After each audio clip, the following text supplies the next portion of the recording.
Welcome to the video lecture presentation on sampling theorem. You are listening to Dr. M. Kaliyamurthy, working as an associate professor in the Department of Electrical and Electronics Engineering of Dr. Mahalingam College of Engineering and Technology, Pollachi. For further updates on my videos, please do visit my website www.kaliyasgoldmedal.com. Before we enter into the explanation of sampling theorem, let us try to understand some of the basic mathematics which is required to understand the sampling theorem in a much better way. So let us go into the details of those representations in the beginning, and slowly we will enter into the explanation of sampling theorem. First, let us try to understand how to represent a signal in time domain and how to represent a signal in frequency domain. Time domain representation, of course, many of us will be familiar with the representing a signal in time domain, but representing a signal in frequency domain is important to understand the sampling theorem in a much better way. So let us try to represent a signal both in time domain and frequency domain. Now let us take a signal which we call it as V of t. This t represents its time, meaning is the x-axis of the signal is represented in time. Here it is represented in milliseconds. Y-axis of the signal is represented by its magnitude. So y-axis represents the magnitude, x-axis represents the time, and this sort of representation is what we call it as time domain representation. In frequency domain representation, the x-axis is represented in hertz, or sometimes it is also represented in radians per second, that is angular frequency. Y-axis is represented by the amplitude of the signal. So in both the cases, y-axis is represented by the amplitude, and in the case of time domain representation, x-axis is represented by time, and in the case of frequency domain representation, x-axis is represented in terms of frequency. Now let us take a simple sinusoidal signal and try to understand or try to plot it in time domain and frequency domain. So let us take a 230 volt sinusoidal signal which is having a frequency of 50 Hz and try to plot it in time domain. It is easy for many of us to draw the 230 volt 50 Hz sinusoidal signal in time domain, and which may look something like this. It is a sine wave which is having a period of 20 milliseconds. 20 milliseconds means it is 1 over 20 becomes 50 Hz, and peak of this waveform is supposed to be 230 volt. So this is how we represent a sinusoid in time domain. But if the same sinusoid I want to represent in frequency domain, then I have to draw a line above this 50 Hz, and the length of this line is dependent on the amplitude or peak value of the sine wave. So which may look something like this. It is 50 Hz and the length is represented by its amplitude. This is how we represent a sinusoid in the frequency domain. It looks so simple for us to represent any sinusoid in time domain and frequency domain. But remember that it is a pure sinusoid signal. But this is not so easy when the signal becomes a non-sinusoid but periodic. So let us go into the details of signal which is not sinusoidal but periodic and try to represent that non-sinusoid periodic signal in frequency domain. So let us take a time domain representation of a signal which is having a shape like this. If you look at the shape of the signal, it is not sinusoid, but it is periodic over 20 milliseconds. Meaning is the frequency of this signal is also 50 Hz at the outset. This is a time domain representation. If I ask you to represent the same signal in frequency domain, you may misunderstand that this particular signal is having only 50 Hz, and you may draw a very similar representation which is shown something like this, which is not correct. So we have to find out what are all the frequency component available in this signal. It is not a sinusoid, so we want to find out what are all the frequency component available in this signal and try to draw the frequency spectrum from the components available in this signal. So for which Fourier series helps us. Fourier series expansion says that any non-sinusoidal periodic signal can be represented as sinusoidal periodic signal, summation of sinusoidal periodic signal of different frequencies. That is true in this case also. Now let us take two signals. One is having a peak of 220 volt, and the frequency of this 220 volt signal is 50 hertz, which may look something like this. So it is a 220 volt 50 hertz signal which is having a period of 20 milliseconds. So this 20 milliseconds means it is 50 hertz. So now I am going to represent the other signal, which is a 10 volt signal, and the period of this 10 volt signal, frequency of this 10 volt signal is 3 times more than the frequency of this 220 volt signal, and which may look something like this. This is a 10 volt signal, the blue line is a 10 volt signal, and the red line is a 50 hertz 220 volt signal. So this blue line is a 150 hertz signal. You can see that there are 3 sine waves inside this one sine wave of red signal. 1, 2 and 3 sine waves. So 3 sine waves are represented inside the one sine wave of a red signal. So this frequency of the blue signal is 150 hertz and frequency of this red signal is 50 hertz. So let me call the red signal as signal 1 and blue signal as signal 2. When I add these two signals, the resultant is this signal. So ultimately Fourier series says that any non-sinusoidal periodic signal can be represented as sinusoids with different frequencies added. So this is what the meaning of Fourier series. So if I perform Fourier series expansion of this time domain represented signal, it may lead to something like this. So when I try to draw the Fourier spectrum or Fourier frequency domain representation of this signal, it contains 2 frequencies. One is 220 volt 50 hertz, other one is 10 volt 150 hertz. So the frequency domain representation of this signal will contain 2 signals. One is red one, which is 220 volt 50 hertz, other one is 10 volt 150 hertz. So these two are added to represent the entire time domain representation of this signal. So from this I can derive the frequency spectrum. This is one way of determining the frequency spectrum of a non-sinusoidal periodic signal, which is shown here. The other way of representing a signal is just a non-sinusoidal periodic signal. If it is given, I perform Fourier transform. If I apply Fourier transform to this, then I will get the frequency domain representation of this signal. So to derive the frequency domain representation of any time domain signal, there are 2 ways. One is perform the Fourier series, and from the Fourier series understand what are all the frequencies involved in it and draw the frequency domain representation of the signal, or directly apply the Fourier transform to the given time domain signal and get back the frequency domain representation of the signal. This is one of the important understanding which is required to understand the sampling theorem in a much better way.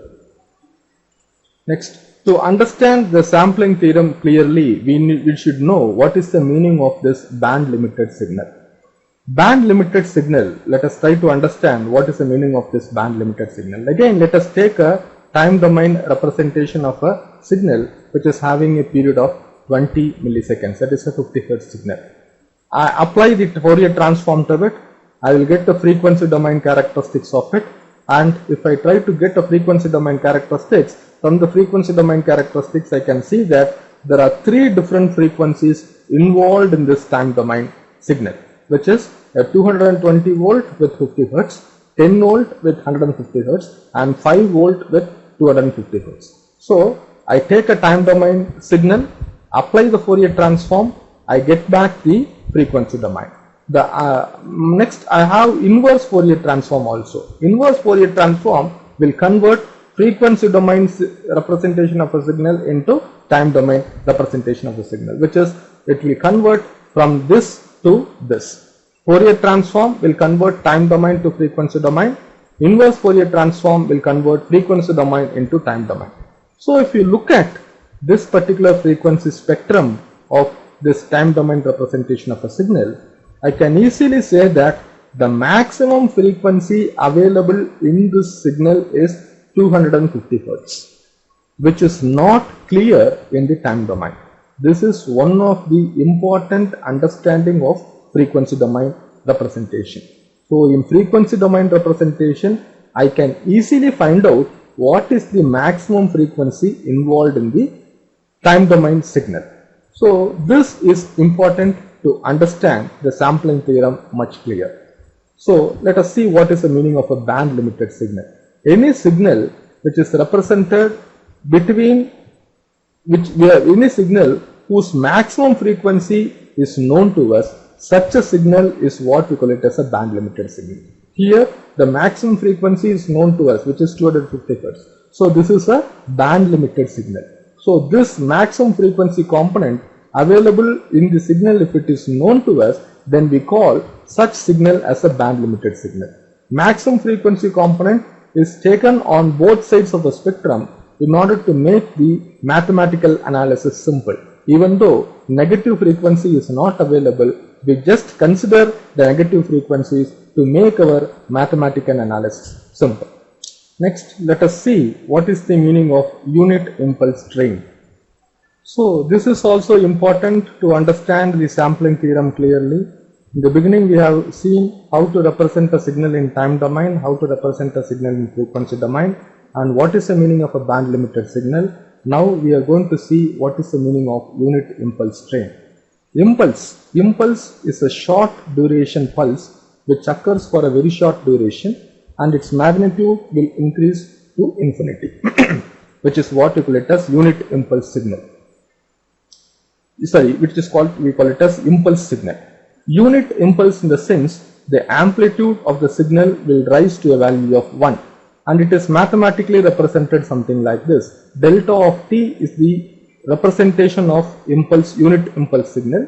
Its value will be equal to 1 when time t is equals to 0, and 0 for other values of t, which is when this unit impulse signal means unit means it is 1. This value will be equal to 1 when time t is equals to 0, and it is equal to 0 for other values of t. So if I look at the unit impulse signal, which will be something like this, if I try to plot it, which will be something like this, you can see that at 0 the value of the signal is rising to 1, and for other values of t the value of the signal is becoming 0. This is what we call it as delta of t.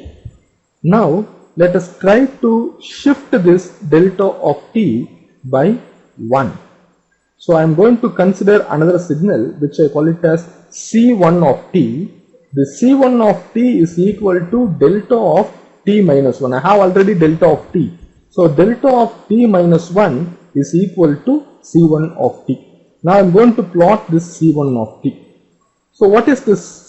When I try to apply t is equals to 0 in this expression, when I try to apply t is equals to 0 in this expression, C1 of 0 is equal to delta of 0 minus 1, which is equal to delta of minus 1. Delta of minus 1, if you look at it, is 0. So it is 0. Now I apply t equal to 1. In the same expression I put t equal to 1. So when I keep t equal to 1, C1 of 1 is equals to delta of 1 minus 1. So 1 minus 1 equal to delta of 0. Delta of 0 is equal to 1. So delta of 0 is equal to 1. So C1 of 0 is equal to 0 and C1 of 1 is equals to 1. So here I will not get any pulse, any line, whereas here I will get a line which is equal to the magnitude of 1 and which may look something like this. So this is time shifted property of the impulse signal, unit impulse signal. This is unit impulse signal, and this is shifted by 1 second time. This signal is shifted by 1 second time. Now let us see so very important to understand here, when I put delta of t minus 1, the signal is shifting towards right. So when I put, say, let us take another example, C2 of t, that is the another signal, which is delta of t plus 1. Instead of t minus 1, let me take t plus 1. If I take t plus 1 and I put t equal to 0, when I put t is equals to 0, C2 of 0 is equals to delta of 0 plus 1, which is equal to delta of 1. Delta of 1, this is delta of delta of t, delta of 1 is equal to 0. So delta of 1 is equals to 0. When I put t equal to minus 1, when I put t equal to minus 1, C2 of minus 1 is equals to delta of minus 1 plus 1, which becomes delta of 0. Delta of 0 is equal to 1. So when t equal to minus 1, delta of 0 is equals to 1, which means C2 of minus 1 will be equal to 1. So I will get a long stick here. So this is how we represent the C2 of t, which is delta of t plus 1. So ultimately what I conclude from these three signals is, this is unit impulse signal and this is shifted by one sample in right, which means that delta of t minus 1 is shifting the sample in right by one second, and delta of t plus 1 is shifting the signal towards left by 1 second. Now let us take delta of t minus 2. So this is another signal which we call it as C3 of t. This is C1, C2 and I call C3 of t, and I put t equal to 0. When I put t equal to 0, C3 of 0 is equal to delta of 0 minus 2, which is equal to delta of minus 2. Delta of minus 2 is also 0. You can look at this point. Delta of minus 2 is also 0. Now I will put t equal to 1. When I put t equal to 1, C3 of 1 is equals to delta of 1 minus 2, which is equal to delta of minus 1. Delta of minus 1 is also 0, so I will get 0 here. When I put t equal to 2, when I put t equal to 2, C3 of 2 is equals to delta of 2 minus 2, which will give me delta of 0. Delta of 0 is equal to 1. So C3 of 2 will give me 1. So C3 of 0 is 0. C3 of 1 is also 0. But C3 of 2 is equal to 1. So this will get a signal of this nature. So I put t minus 1. It is shifted towards right by 1 second. I put t minus 2. It is shifted by towards right by 2 seconds, and when I put t plus 1, it is shifted towards left by minus 1 second, and when I put t plus 2, you can see that C4 of t, this is the another signal, t plus 2, when I put t equal to 0, C4 of 0 is equal to delta of 0 plus 2, which is delta of 2. Delta of 2 is equal to 0. You can see the delta of 2 is equal to 0. When I put t equal to minus 1, I will get C4 of minus 1 is equals to delta of minus 1 plus 2, which is delta of 1, which is equal to 0. Delta of 1 is also equal to 0. When I put t equal to minus 2, C4 of minus 2 is equals to delta of minus 2 plus 2 is equals to delta of 0. Delta of 0 is 1. So when I try to plot it, t equal to 0, C4 of 0 is equals to 0. T equal to minus 1, C4 of minus 1 is equals to 0. T equal to minus 2, C4 of minus 2 is equals to 1. So we'll get a long stick here, which is what we call it as C4 of t. Now this is unit impulse signal, and it is shifted right when delta of t minus 1, and it is shifted left when it is delta of t plus 1, and again it is shifted right by 2 seconds when it is delta of t minus 2, and when it is shifted by toward left by 2 seconds when it is delta of t plus 2. Now I am going to add all these 5 signals, 1, 2, 3, 4, 5. That is, I am going to add delta of t plus delta of t minus 1 plus delta of t plus 1 plus delta of t minus 2 plus delta of t plus 2. I am going to add all of them. C of t, delta of t plus 2, delta of t plus 1, delta of t minus 1, and delta of t minus 2. When I add all that, I will get a signal of this nature. So this is what we call it as impulse train. When I try to write it in a mathematical way of this signal, I can write something like this. C of t is equals to summation means adding all this, summation of n equal to minus 2 to 2. I just added from minus 2 to 2, n equal to minus 2 to 2, delta of t minus n. When n becomes minus 2, then this becomes delta of t plus 2, this signal. When n carries a value of minus 2, minus of minus 2 becomes plus 2. So delta of t plus 2, this is the first one which is represented for this particular stick.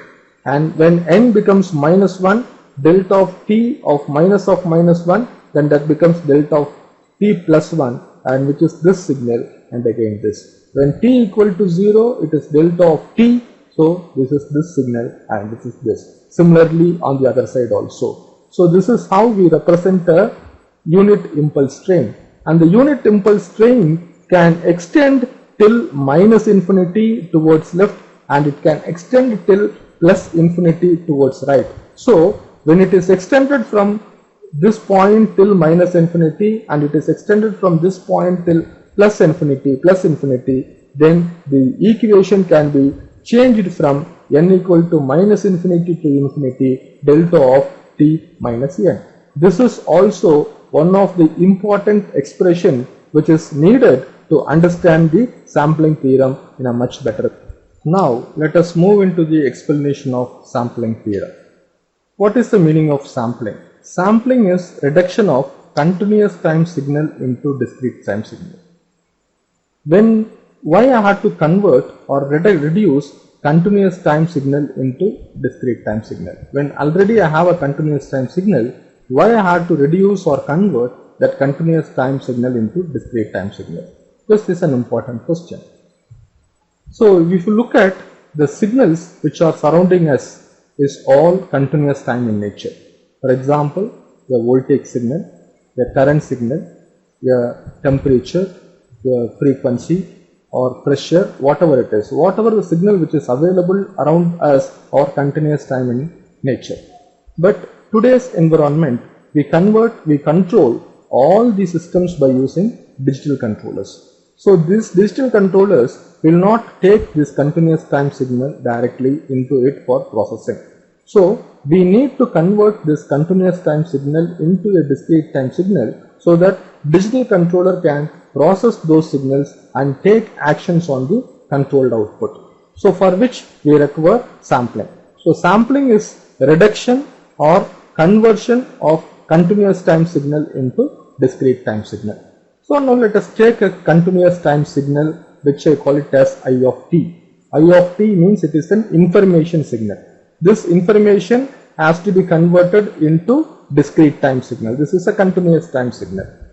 And when I apply a Fourier transform to it, when I apply a Fourier transform to a continuous time signal or time domain signal, I will get a frequency domain which is something like this, where omega m is the maximum frequency available in this signal, and it is a band limited signal. I consider that this I of t, the information signal, is a band limited signal, which means that the maximum frequency associated in the signal is known to me by applying the Fourier transform. So I of t is the representation of continuous time, and I of omega is the representation of frequency domain. This is time domain and this is frequency domain. You can just look into the alphabets clearly. Small I always indicates that it is continuous time.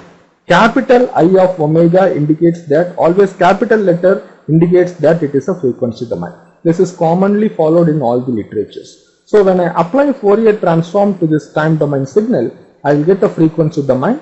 It is a band limited signal. Band limited signal in the sense the maximum frequency associated in the signal is known to me, which I call it as omega m.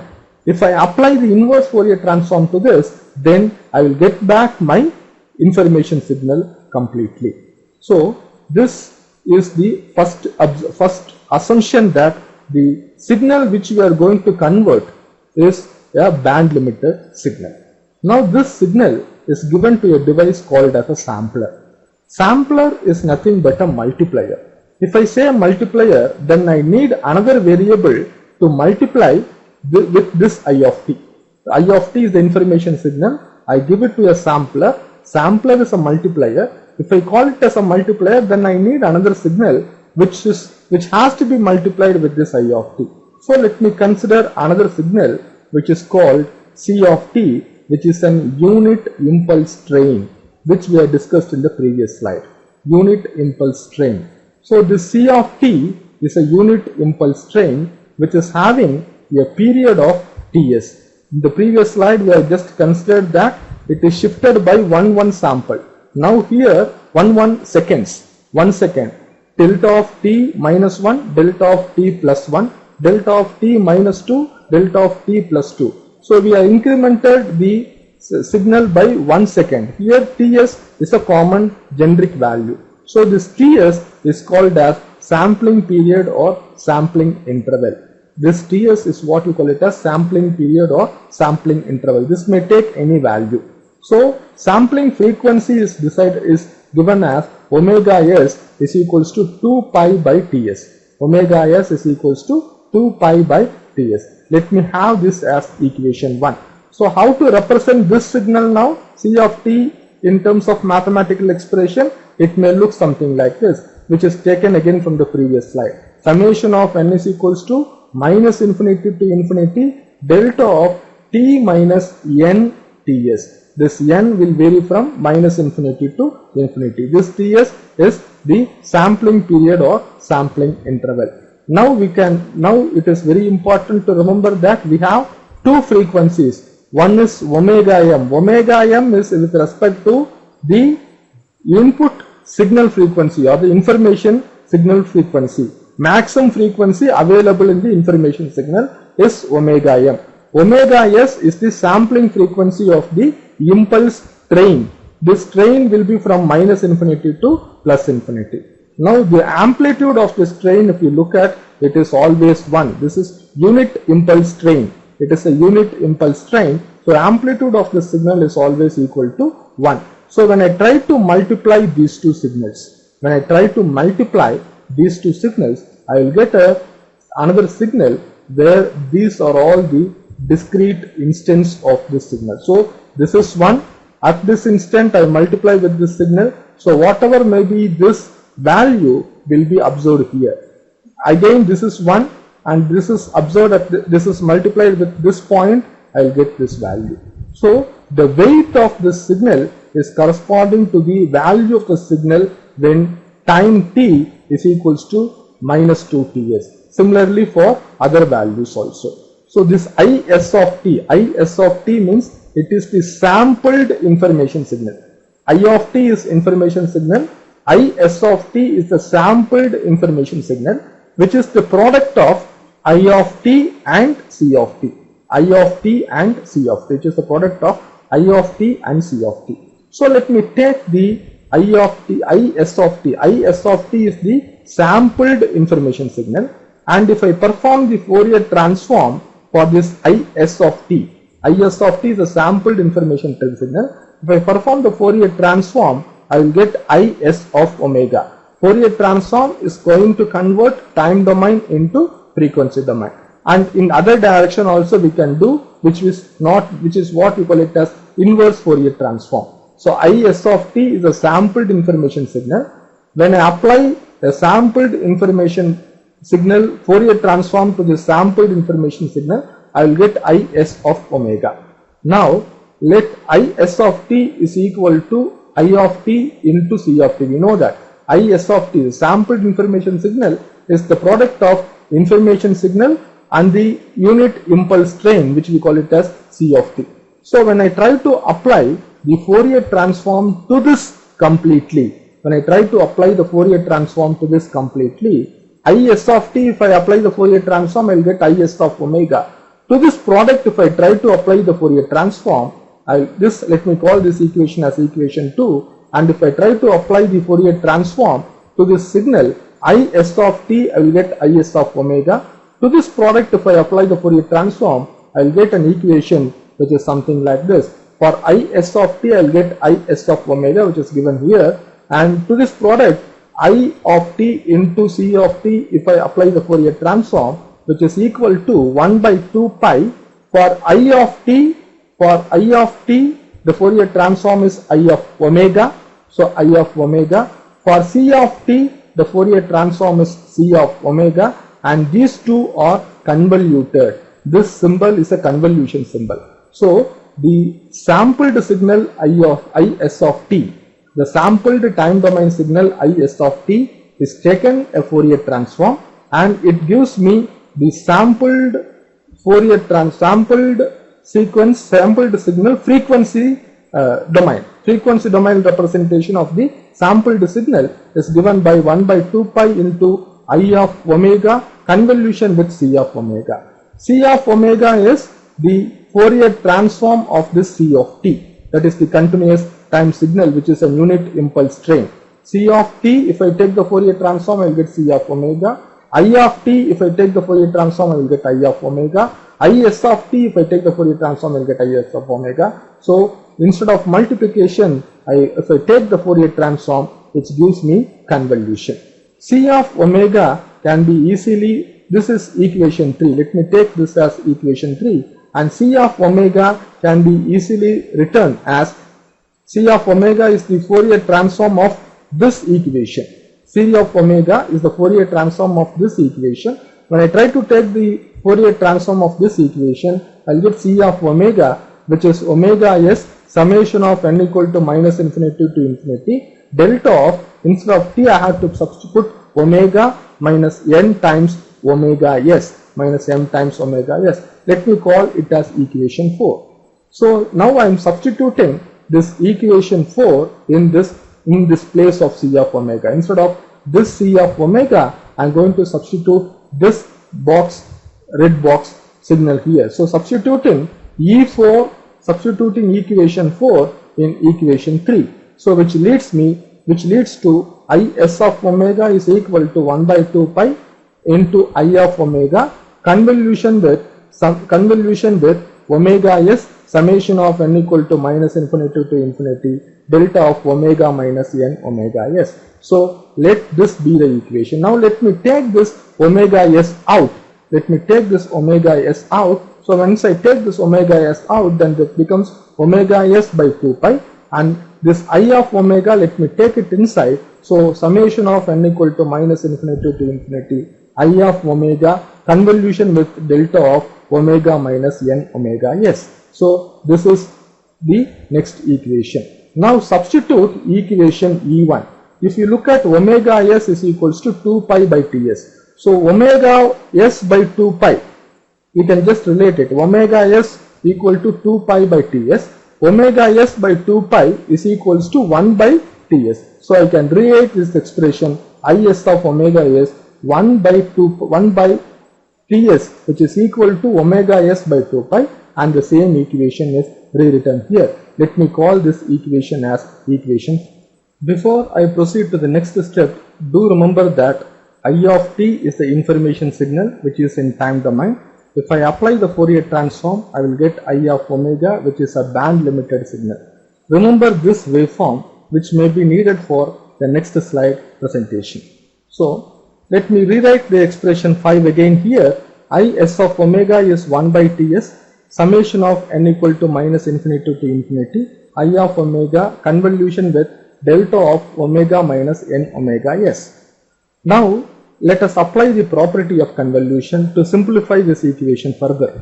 What is the property of convolution? It is in time domain. X of t convolution with delta of t minus t1. X of t convolution with delta of t minus t1 is equal to x of t minus t1. Just I am going to add here this subtract t with t1, t minus t1. Instead of this x of t, I am going to write x of t minus t1. This is the convolution property. The same convolution property can be applied in the frequency domain also, meaning is apply the convolution property to this signal I of omega convolution with delta of omega minus n omega s. So if I apply, the resultant will be I of omega minus n omega s, which is very similar to this. Just I have removed this t and substituted this t minus t1.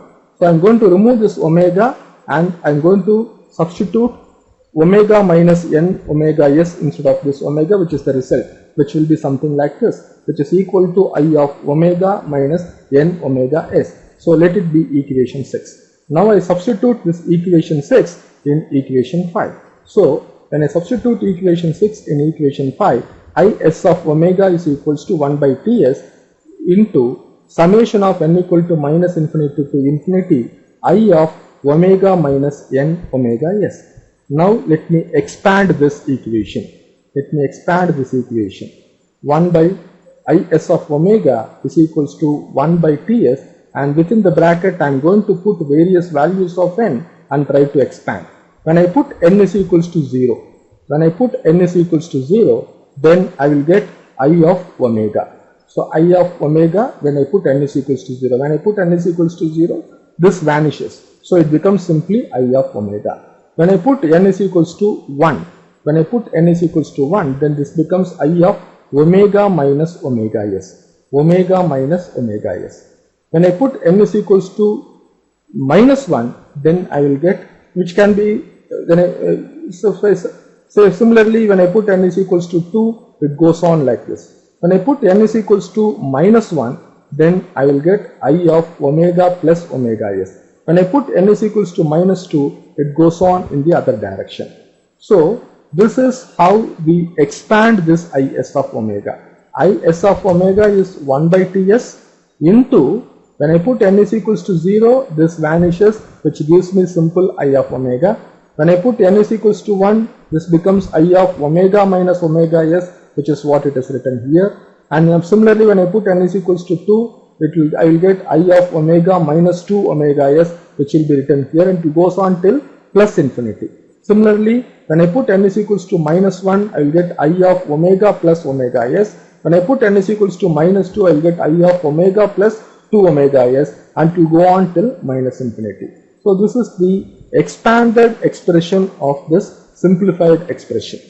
Now, as I told you to remember the waveform for I of omega, which is the frequency spectrum of the information signal, which is given here again. So I of omega is a band limited signal which is having a maximum frequency of omega m. So now let us try to plot all these signals one by one here. So let us try to plot it. I of omega, this is Is of omega, it is not I of omega, it is Is of omega. Is of omega is I of omega is given here, which is similar here, and I of omega minus omega s. I of omega minus omega s. Minus means it will shift right.